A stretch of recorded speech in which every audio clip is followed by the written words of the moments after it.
ఒక పెద్ద breaking news Dilsukh Nagar bomb కేసులో నిందితులకు ఉరి శిక్ష వేస్తూ కోర్టు తీర్పు ఇచ్చింది. దానికి సంబంధించిన డీటెయిల్స్ మనం చూస్తున్నాము. దిల్సుఖ్ నగర్ బాంబు పేలుళ్ల కేసు నిందితులకు ఉరి శిక్ష ఖరారైంది. 5 నిందితులకు కూడా ఉరి శిక్ష ఖరారు చేసింది high court. Dilsukh Nagar bomb blast కేసులో నేడు హైకోర్టు తీర్పు వెలువరించింది. 2013లో దిల్సుఖ్ నగర్ లో జరిగిన బాంబ్ బ్లాస్ట్ లో 18 మంది ప్రాణాలు కోల్పోయిన విషయం తెలిసిందే. దేశవ్యాప్తంగా ఆ కేసు ఎంత సంచలనం సృష్టించింది. ఆ పేలుళ్ల బాధితుల వర్ణనాతీతంగా ఉన్నాయి ఆ బాధలు. ఇప్పటికీ కూడా వాళ్ళ ఇన్సిడెంట్ నుంచి కోలుకోలేదు. ఇప్పుడు వాళ్ళందరికీ కూడా న్యాయం జరిగింది. ఈ కేసులో ఉన్న 5 నిందితులకు కూడా ఉరిశిక్ష ఖరారైంది. 130 మంది అప్పటి సంఘటనలో తీవ్రంగా గాయపడ్డారు. బ్లాస్ట్ కేసును దర్యాప్తు చేసిన ఎన్ఐఏ ఈ కేసులో యాసిన్ భత్కల్ కీలక సూత్రధారిగా తేల్చింది. కేసులో 5 నిందితులకు ఎన్ఐఏ స్పెషల్ కోర్టు ఉరిశిక్ష ఖరారు చేసింది. అయితే ఎన్ఐఏ కోర్టు తీర్పును నిందితులు హైకోర్టులో సవాల్ చేశారు. హైకోర్టులో ఇప్పటికే ఈ కేసులో వాదనలు ముగిశాయి. ఇవాళ తీర్పు వెలువరించింది తెలంగాణ హైకోర్టు.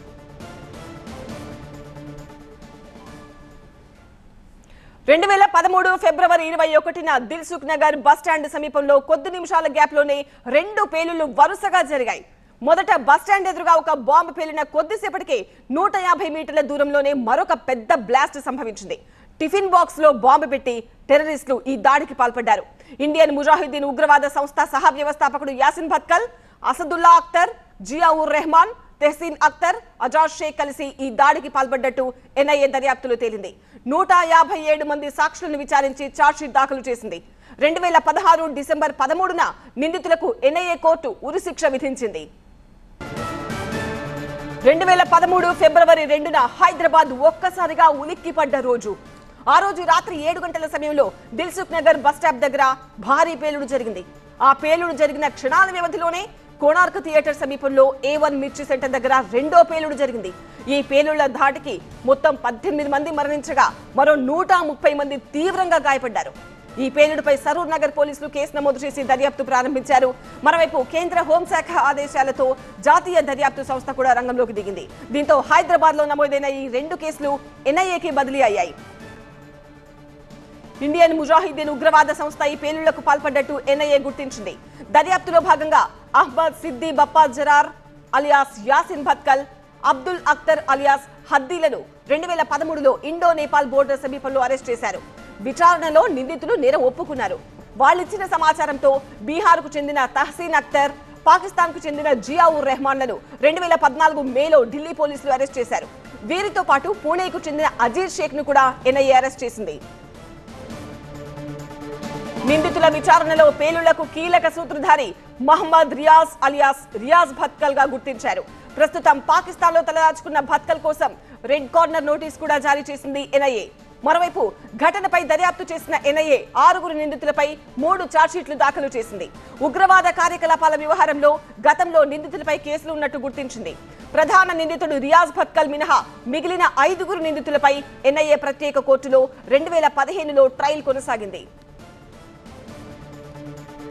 విచారణలో భాగంగా 157 మంది సాక్షులను ఎన్ఐఏ ప్రశ్నించింది. వారి నుండి సేకరించిన ఆధారాలు ఎన్ఐఏ కోర్టుకి సమర్పించింది. 2016 డిసెంబర్ 13న 5 నిందితులని దోషులుగా కోర్టు గుర్తించింది. 2016 డిసెంబర్ 13న ఎన్ఐఏ ప్రత్యేక కోర్టు దోషులకి జైలు శిక్ష, జరిమానాలతో పాటు ఉరి శిక్ష విధించింది. అయితే ఎన్ఐఏ కోర్టు తీర్పుపై నిందితులు అదే సంవత్సరం తెలంగాణ హైకోర్టును ఆశ్రయించారు. అప్పటి నుండి హైకోర్టులో నిందితుల పిటిషన్ పై విచారణ జరుగుతూ వచ్చింది. నిందితులంతా ప్రస్తుతం వివిధ జైళ్లలో శిక్ష అనుభవిస్తున్నారు.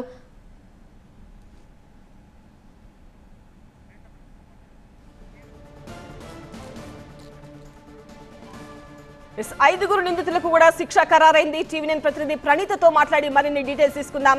ప్రణీత, 5 నిందితులకు కూడా ఉరి శిక్ష ఖరారైనట్టుగా తెలుస్తోంది. కేసు విచారణ ఎలా జరిగింది? 2016 డిసెంబర్ 13న ఏదైతే ఎన్ఐఏ కోర్టు తీర్పు ఇచ్చిందో ఆ తీర్పును సమర్థిస్తూ హైకోర్టు ఉత్తర్వులు జారీ చేసింది. దిల్సుఖ్ నగర్ బాంబు పేలుళ్లకు పాల్పడ్డటువంటి 5 నిందితులకు కూడా ఉరి శిక్ష సరైన శిక్షగా హైకోర్టు అభిప్రాయపడింది.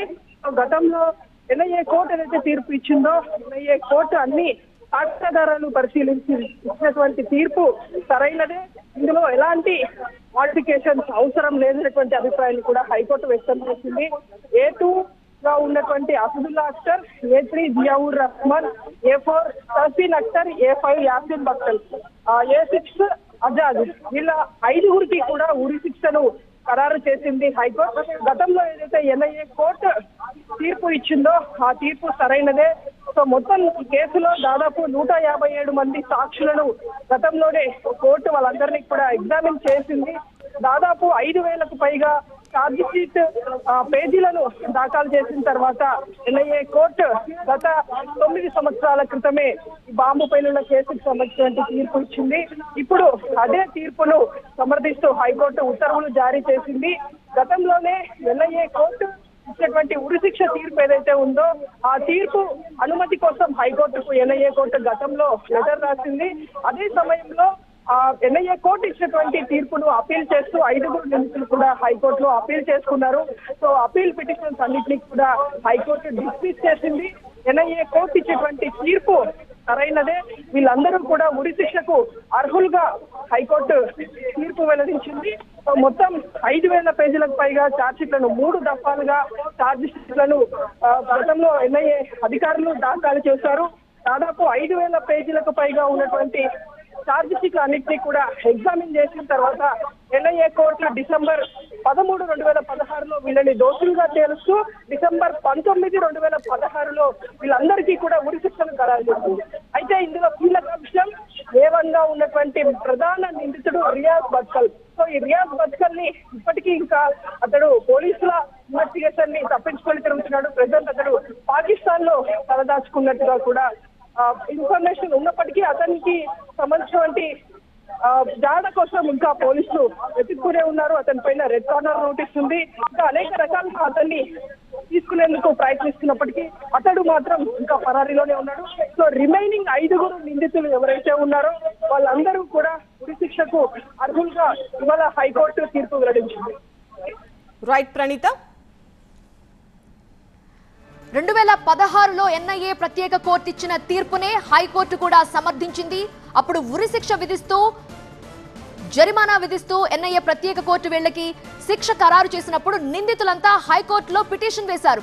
అప్పటి నుండి వాదనలు కొనసాగుతూ వచ్చాయి. ఈ రోజు అంతిమ తీర్పు వెలువరించింది తెలంగాణ హైకోర్టు. నిందితులందరూ శిక్షార్హులే అంటూ ఉరిశిక్షను ఖరారు చేసింది. మొత్తం 18 మంది చనిపోయారు. 130 మందికి తీవ్రంగా గాయాలయ్యాయి. ఒకే రోజు 2 బాంబు బ్లాస్ట్లను చూసింది హైదరాబాద్ అట్టుడికిపోయింది. ఒక్కసారిగా జరిగిన ఈ బాంబ్ బ్లాస్ట్ తో జనమంతా ఉలిక్కిపడ్డారు. హైదరాబాద్ వాసులంతా కూడా భయపడిపోయారు. దిల్సుఖ్ నగర్ లో ఒకే రోజు జరిగే 2 బాంబ్ బ్లాస్ట్లు. కొన్ని నిమిషాల వ్యవధిలోనే దిల్సుఖ్ నగర్ లో వరుసగా బాంబు పేలుళ్లు సంభవించాయి. 18 మంది చనిపోయారు. 130 మంది తీవ్రంగా గాయపడ్డారు. ఇప్పటికీ ఆ చేదు జ్ఞాపకాలు తలుచుకుంటే భయం వేస్తుందని వాళ్ళంతా వాపోతుంటారు. ఆ రోజు రాత్రి 7 గంటల సమయంలో దిల్సుఖ్ నగర్ బస్టాప్ దగ్గర భారీ పేలుడు జరిగింది. ఆ పేలుడు జరిగిన మరికొన్ని క్షణాల వ్యవధిలోనే కొనార్క్ థియేటర్ సమీపంలో A1 మిర్చి సెంటర్ దగ్గర 2వ పేలుడు జరిగింది. ఈ పేలుళ్ల దాటికి 18 మంది చనిపోయారు. 130 మంది తీవ్రంగా గాయపడ్డారు. ఈ పేలుడుపై సరూర్ నగర్ పోలీసులు అప్పుడు కేసు నమోదు చేసి దర్యాప్తు ప్రారంభించారు. కేంద్ర హోంశాఖ ఆదేశాలతో జాతీయ దర్యాప్తు సంస్థ ఎన్ఐఏ రంగంలోకి దిగింది. దీంతో హైదరాబాద్ లో నమోదైన ఈ 2 కేసులు ఎన్ఐఏకి బదిలీ అయ్యాయి. ఇండియన్ ముజాహిదీన్ ఉగ్రవాద సంస్థ ఈ పేలుళ్లకు పాల్పడినట్లుగా ఎన్ఐఏ గుర్తించింది. దర్యాప్తులో భాగంగా అహ్మద్ సిద్దిబప్ప జరార్ అలియాస్ ఆసిన్ బత్కల్, అబ్దుల్లా అఖ్తర్ అలియాస్ హద్దీలను 2013లో ఇండో నేపాల్ బోర్డర్ సమీపంలో అరెస్ట్ చేశారు. విచారణలో నిందితులు కూడా నేరం ఒప్పుకున్నారు. వాళ్ళిచ్చిన సమాచారంతో బీహార్కి చెందిన తహసీన్ అఖ్తర్, పాకిస్తాన్కి చెందిన జియావుర్ రెహమాన్లని 2014లో ఢిల్లీ పోలీసులు అరెస్ట్ చేశారు. వీరితో పాటు పుణేకి చెందిన అజీజ్ షేక్ ని ఎన్ఐఏ అరెస్ట్ చేసింది. నిందితుల విచారణలో పేలుళ్లకి కీలక సూత్రధారి మహమ్మద్ రియాజ్ అలియాస్ రియాజ్ బత్కల్ గా గుర్తించారు. ప్రస్తుతం పాకిస్తాన్ లో తలదాచుకున్న బత్కల్ కోసం రెడ్ కార్నర్ నోటీస్ కూడా జారీ చేసింది ఎన్ఐఏ. మరోవైపు ఈ ఘటనపై దర్యాప్తు చేసిన ఎన్ఐఏ 6 నిందితులపై 3 ఛార్జ్ షీట్లు దాఖలు చేసింది. 150 మందికి పైగా ప్రత్యక్ష సాక్ష్యాల ఆధారాలు సాక్ష్యాల్ని కన్సిడర్ చేసింది ఎన్ఐఏ. ఛార్జ్ షీట్లు దాఖలు చేసిన తర్వాత ఎన్ఐఏ ప్రత్యేక కోర్టులో ఈ ఛార్జ్ షీట్ ని వివరించారు. ఆ తర్వాత ఎన్ఐఏ ప్రత్యేక కోర్టు వీరికి ఉరిశిక్ష ఖరారు చేసింది. ఉగ్రవాద కార్యకలాపాల వ్యవహారంలో గతంలో నిందితులపై కేసులున్నట్లుగా కూడా గుర్తించారు. ప్రధాన నిందితుడు రియాజ్ బక్తల్ మినహా మిగిలిన 5గురు నిందితులపై ఎన్ఐఏ ప్రత్యేక కోర్టులో 2015లో ట్రయల్ కొనసాగింది. విచారణలో భాగంగా 157 మంది సాక్షుల్ని విచారించింది ఎన్ఐఏ. వారి నుండి సేకరించిన ఆధారాలు కోర్టుకు సమర్పించింది ఎన్ఐఏ. 2016 డిసెంబర్ 13న ఈ 5గురు నిందితుల్ని దోషులుగా కోర్టు గుర్తించింది. 2016 డిసెంబర్ 13న ఎన్ఐఏ ప్రత్యేక కోర్టు దోషులకి జైలు శిక్ష, జరిమానాతో పాటు ఉరి శిక్ష కూడా విధించింది. అయితే ఎన్ఐఏ కోర్టు తీర్పుపై నిందితులు అదే సంవత్సరం తెలంగాణ హైకోర్టును ఆశ్రయించారు. అప్పటి నుండి హైకోర్టులో నిందితుల పిటిషన్పై విచారణ జరుగుతూ వచ్చింది. నిందితులంతా ప్రస్తుతం వివిధ జైళ్లలో శిక్ష అనుభవిస్తున్నారు. ఈ 5గురు నిందితులు ప్రస్తుతం 6వ నిందితుడు అలాగే కీలక సూత్రధారి రియాజ్ అఖ్తర్ కోసం రెడ్ కార్నర్ నోటీస్ అయితే జారీ చేశారు. ఇప్పుడు తెలంగాణ హైకోర్టు కూడా కింది కోర్టు తీర్పును సమర్థిస్తూ అంతిమ తీర్పు వెలువరించింది. 5గురు నేరస్తులు శిక్షార్హులు, ఉరి శిక్షే సరైంది అని హైకోర్టు తెలిపింది.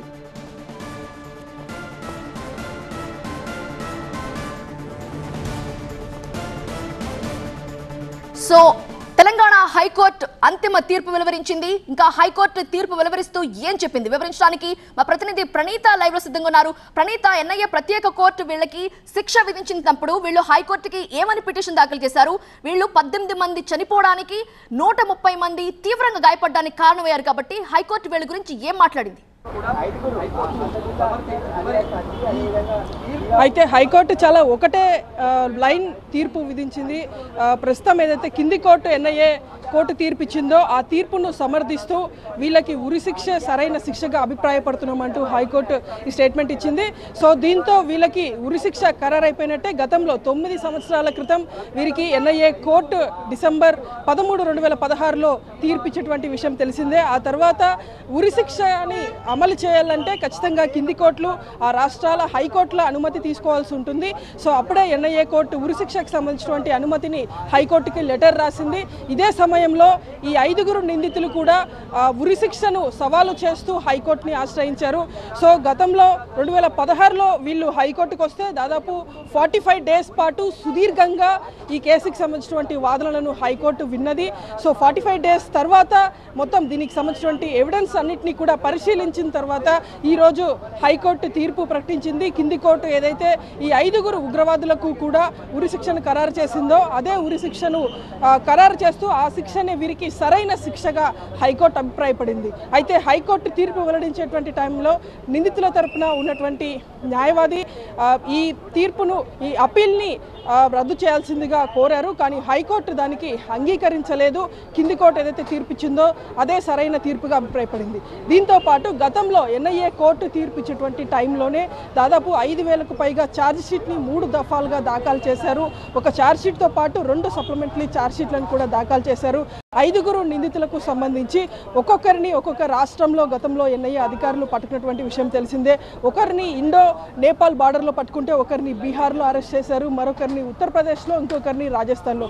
ఈ విధంగా అందరినీ కూడా వివిధ రాష్ట్రాల్లో అరెస్టులు చేసి వారందరినీ కూడా ట్రాన్సిట్ వారెంట్ మీద ఇక్కడ ఎన్ఐఏ కోర్టులో ప్రొడ్యూస్ చేసిన తర్వాత 2016లో వాళ్ళందరికీ కూడా ఎన్ఐఏ కోర్టు శిక్ష విధించింది. సో ప్రజెంట్ ఈ వ్యవహారానికి సంబంధించి అడ్వకేట్ మాట్లాడుతున్నారు. ఒకసారి అడ్వకేట్ ఏమంటున్నారో చూద్దాం. సుప్రీం కోర్ట్ ఆఫ్ ఇండియా అంటే ఎన్ఐఏ కూడా అన్ని ఆధారాలు సేకరించి బాంబు పేలడానికి కారణం వీళ్ళే అని చెప్పారు కదా.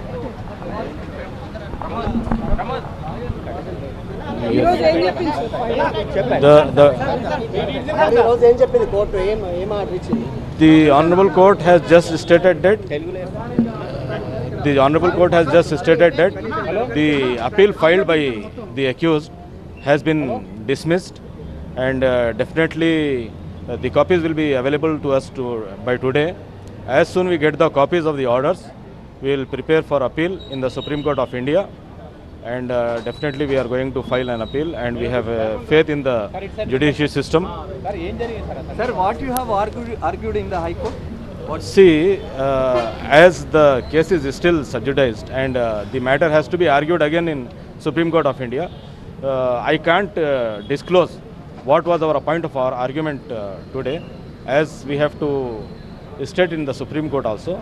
So as far as the Honorable Court has just stated that our appeal has been dismissed, and the copies will be available to us today, and after getting the copies we will definitely prepare and file an appeal in the Supreme Court, And this is for today.